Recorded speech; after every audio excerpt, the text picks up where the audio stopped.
Harvey Rice School, I mentioned Harvey Rice before. It was a school that was known for its school gardening program.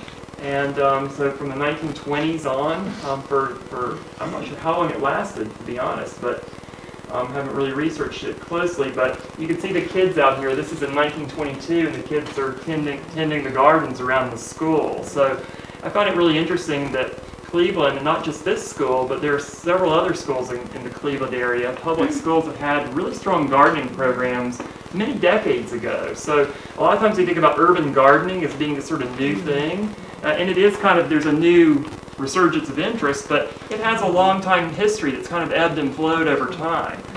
So I like to point that out. Shaker Heights, of course, I don't need to say much about this, but it does radically transform the eastern portion of this Buckeye Shaker area. It's it's hardly the first planned garden suburb in the United States. A lot of times I think people erroneously assume it's really the archetype or the original. It may be one of the very best examples in the country, but in part it is so because it built off of previous efforts in other parts of the country. So we're not the first, but we are one of the best known now.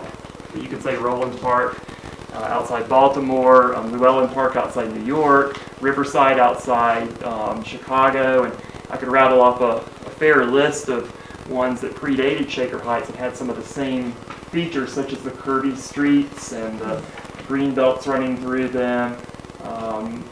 The Banksville Engines really put it all together with transit, and I think that was more of an innovation, that they really were very deliberate in their placement of transit and green space throughout.